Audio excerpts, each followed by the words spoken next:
My name is Marjorie Hayes, and at 68 years old, I thought I had already experienced every kind of heartbreak life could hand me. But nothing prepared me for the moment a wedding coordinator pointed to a folding chair near the service station and said, "Your seat is in row 14, Mrs. Hayes." Row 14, behind the photographers, behind the floral crew, almost behind the curtains. For the mother of the groom.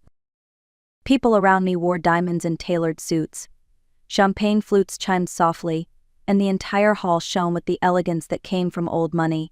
Lydia Hartman, my future daughter-in-law, stood near the front draped in luxury, her posture straight, her eyes briefly flicking toward me with a cold kind of approval. Her mother, Vivian, whispered something into her ear and both women gave the smallest smile, a smile that always felt like a verdict. When I looked toward my son Luke, he lowered his gaze, no defense, no question. He simply let it happen. I walked to row 14 with my chin lifted, though my heart felt like it was folding in on itself. I sat, smoothing the navy dress I had worn countless times before, suddenly aware of every worn seam, every faded thread. Whispers floated down the aisle. "Is that his mother?" I heard she worked at a senior center. "I guess she does not fit their crowd." I kept my hands in my lap, steadying my breath. I reminded myself that I had raised my son alone after my husband Daniel died. I reminded myself that love does not need pearls or estates to be real, but the truth still stung. Then a chair beside me slid quietly. A man sat down, calm and confident, the kind of presence that made people turn without knowing why. His silver hair caught the light. He smelled faintly of cedar and citrus. He leaned closer and said softly, "Let us pretend we came together." My breath caught. I looked at him fully and felt a shock of recognition rise from somewhere deep in my past. Benjamin Carlyle, my first love, the one I lost half a century ago. Suddenly row 14 did not feel like a punishment anymore. It felt like the beginning of something none of us saw coming. When the ceremony ended, guests drifted toward the garden terrace in clusters of polished laughter and clinking glasses. I stayed seated for a moment, unsure whether my legs would even carry me. Benjamin waited beside me without speaking, his presence steady, as a hand on my back. "Come with me for a walk," he finally said. "Just a few minutes." I nodded, unable to form words. We stepped into the garden where lanterns hung from low branches, their light trembling in the evening breeze. The air smelled of roses and fresh-cut grass, but something heavier pressed around us, like memories rising through the dark. "I thought you had forgotten me," I whispered. Benjamin's eyes softened. "I never forgot you, Marjorie. I looked for you for years." He told me about the letters he wrote from overseas, dozens of them, sent faithfully until he received notice that I had moved away with no forwarding address. His voice tightened when he said it, the old confusion still living somewhere behind his calm exterior. "My mother hid those letters," I said quietly. "She believed you were not a good match. Too ambitious, too unpredictable. She wanted me to choose a safer life." He inhaled slowly, like he had always suspected the truth but never dared claim it. "And did you?" he asked. "Did you choose a safe life?" I thought of Daniel, the gentleman who became my husband, our quiet home. The years of steady routines. Love without spark, but full of loyalty. "I chose a good man," I said. "A patient one. But not the one I once imagined a whole world with." Benjamin smiled, sad and warm. "I never married," he said. "I could not hand pieces of myself to someone else when I never stopped holding on to you." The words struck something deep, something I thought had died long ago. 50 years had passed, yet standing there under the lanterns it felt like only a chapter had turned, not the whole story. And for the first time that day, my heart began to breathe again. We were still standing beneath the lanterns when hurried footsteps broke the quiet. Luke and Lydia were crossing the lawn toward us, their expressions tight and urgent. Lydia's dress snagged in the grass, but she barely noticed. Her eyes were fixed on Benjamin with a sharpness that felt like a warning. "Who are you exactly?" she demanded, her voice cutting through the evening air. "This is a family event, not a place for uninvited guests." Benjamin did not flinch. He simply straightened his posture, his presence cooling the space around us. "I am someone who once mattered to Marjorie," he said evenly. Lydia scowled, ready to fire back, but Luke stepped forward, uncertainty clouding his face. "Mom, why didn't you tell us you were bringing someone?" I felt the old instinct rising in me, the one that always pushed me to soothe, to minimize, to keep peace at my own expense. But Benjamin spoke first. Because your mother does not need permission to be treated with dignity. Luke's eyes widened. Lydia's lips parted in disbelief. Benjamin continued, calm but unwavering. I watched her sit alone in the back row today. I watched her endure what no parent should endure at their child's wedding. It was a seating mix-up, Luke blurted too quickly. No one meant anything by it. Benjamin tilted his head. Is that the explanation you are comfortable giving her? Silence pressed against all of us. Lydia found her voice again, sharper this time. Look, this event is important for our family. Appearances matter. Some things are better managed quietly. Managed. The word landed like an insult. Benjamin's tone cooled. Interesting choice of phrasing, Miss Hartman, especially considering that Hartman Realty now leases its headquarters in a building owned by my company. Both of them froze. Luke blinked hard. What did you say? I stepped a little closer to Benjamin, feeling the balance of things shift in real time. He met their stunned faces with measured calm. I believe that is a conversation best had when respect is part of the table. And just like that, the evening was no longer theirs to control. 3 days passed before I heard from Luke again. His voice on the phone was unusually formal, as if he were preparing for a meeting instead of speaking to his mother. Mom, Lydia and I would like to take you to dinner, Riverstone House, 7 o'clock.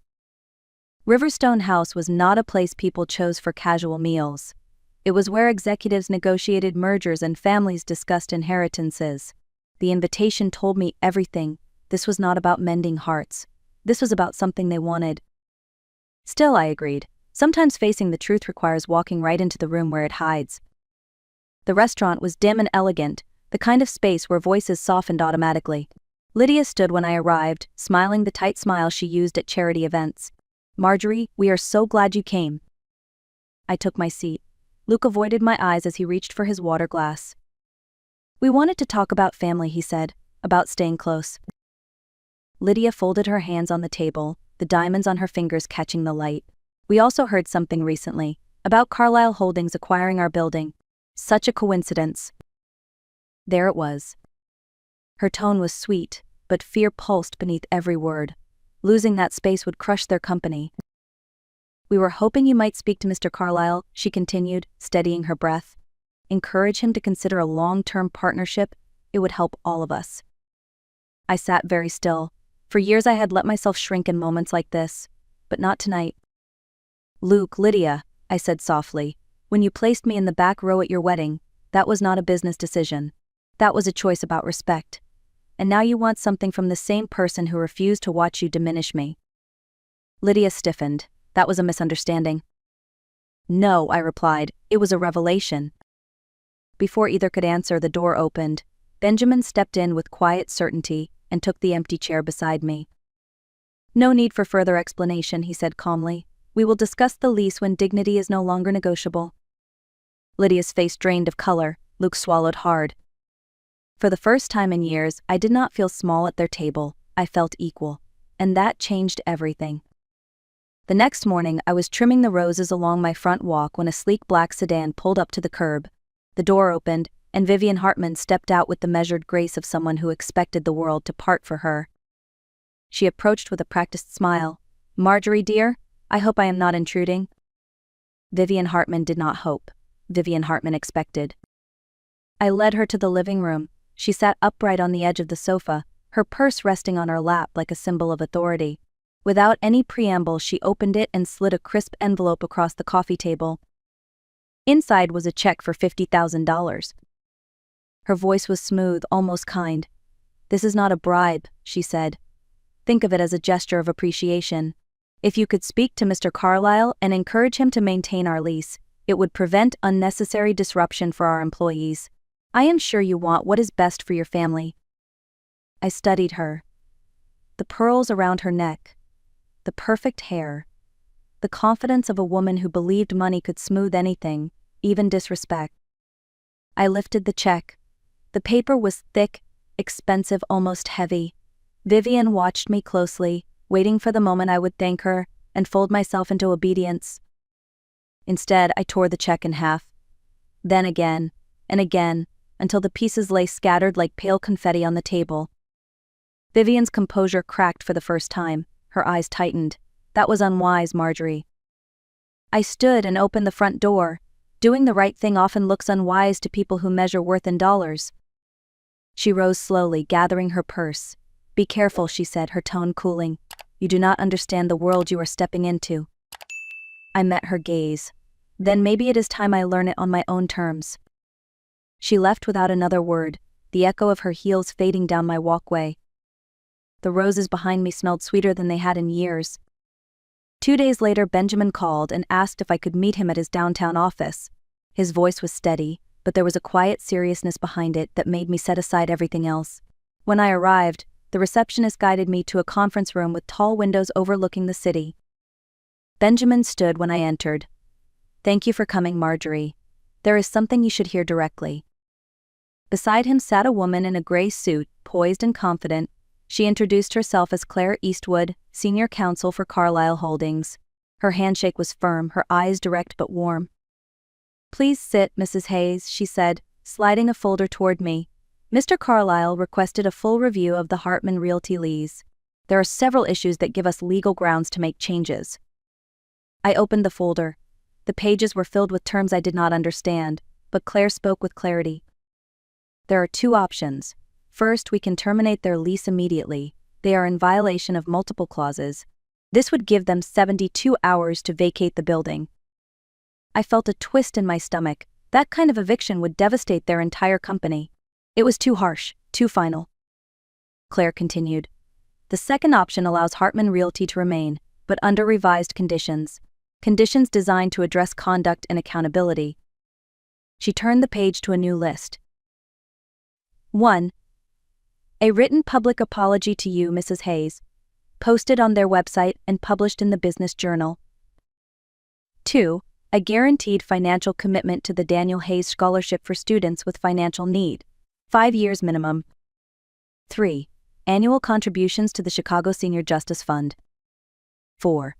A mandatory ethics policy requiring respectful treatment of all family members connected to leadership. 5. All revisions must be co-signed by you. I stared at the paper. Not punishment, not revenge. Correction. Benjamin spoke gently. People who treat you as if you belong in the back row need to be reminded that dignity has consequences. My hands trembled slightly as I held the pen. I signed. Not for power. For self-respect? The announcement came sooner than anyone expected. 3 days after I signed the revised lease, Hartman Realty hosted their annual charity gala at the Lakeshore Pavilion, an event known for velvet gowns, polished speeches, and carefully curated reputations. But this year, the spotlight would shine on something none of them could control. I arrived quietly, taking a seat near the aisle. I wore a simple gray dress and a pearl pin Daniel had given me on our 10th anniversary. Nothing flashy, nothing borrowed. Just something that reminded me of who I had been long before anyone tried to dim my presence. The hall filled with guests holding crystal glasses and conversations floating like smoke, but beneath it all there was a tension, a careful stillness. People knew something was coming. They just did not know what form it would take. When the lights dimmed, Lydia walked onto the stage. Her steps were precise, but the slight tremor in her hands betrayed her composure. Vivian sat in the front row, her jaw set, her eyes tight with restrained irritation. Lydia unfolded a printed statement. The microphone hummed softly. Before tonight's program begins, she said, I am required to make a formal apology. The room went silent. She swallowed hard and continued. On the day of my wedding, I treated my mother-in-law, Mrs. Marjorie Hayes, with disrespect. I allowed concerns about appearance to dictate my behavior. In doing so, I diminished her dignity and her rightful place in our family. My actions were wrong. I offer this apology publicly and without excuse. A ripple moved through the audience. Some eyebrows lifted, some guests exchanged looks. A few leaned forward, listening more intently than before. Lydia read the remaining commitments aloud, the scholarship in Daniel's name, the donations to the Senior Justice Fund, the new ethics policy. Her voice wavered only once. When she stepped back, the room held its breath. I rose and walked to the stage. Lydia's eyes shifted downward as I approached. I took the microphone.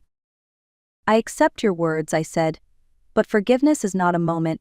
It is the choices we make after the truth is spoken. The silence broke into steady applause, not loud, not showy. Respectful. For the first time in a long time, I stood where I should have been all along. After the gala, I expected a day or two of silence.